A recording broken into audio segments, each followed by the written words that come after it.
Hi dear students, welcome back to NEET and channel. NEET UG 2024-25 సంబంధించి round 2 web options పెట్టుకొని and sliding పెట్టుకొని ఎదురు చూసే స్టూడెంట్స్కి అయితే కొద్దిసేపటి క్రితమే ఎర్లీ మార్నింగే దానికి సంబంధించినటువంటి ఎస్ఎంఎస్ అయితే రావడం జరిగింది. సో రౌండ్ 2 అలాట్మెంట్స్ అయితే వాళ్ళు చేసేసారు.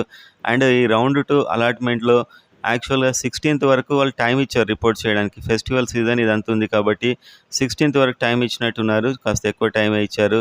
అండ్ అదేవిధంగా మీరు 12,000 పే చేసి దీని అలాట్మెంట్ ఆర్డర్ అయితే తీసుకోవాలి. ఆల్రెడీ రౌండ్ 1లో చేసిన వారికి 12,000 పే చేయడం అనేది అయితే ఉండదు. సో రౌండ్ 1లో సీట్ వచ్చి ఇప్పుడు స్లైడ్ అయిన వారు అక్కడికి వెళ్ళి ఆ సర్టిఫికేట్స్ తీసుకొని కాలేజ్కి వెళ్ళాల్సి ఉంటుంది. సో అక్కడ లెటర్ ఇచ్చేసి. సో ఈ అప్డేట్ కోసం అండ్ రెగ్యులర్గా ఈ అప్డేట్స్ రావాలంటే సబ్స్క్రైబ్ చేసుకొని వీడియోని అయితే లైక్ చేయండి. అండ్ కట్ ఆఫ్ విషయానికి వచ్చినట్లయితే ఆ కట్ ఆఫ్ ఎంత ఉంటుంది అండ్ ఎంతవరకు వచ్చింది అనేది మరికొద్ది సేపట్లో మనం పీడిఎఫ్ వచ్చినప్పుడు నేను ఇంకొక వీడియో రూపంలో అయితే మీకు చెప్తాను. అండ్ రౌండ్ 2లో సీట్ వచ్చిన అందరికీ కంగ్రాచులేషన్స్. అండ్ మీరైతే టైం ఉంది, కంగారు పడకుండా మెల్లిగా దానికి కాలేజ్కి వెళ్ళి సర్టిఫికేట్స్ తీసుకొని సబ్మిట్ చేయొచ్చు.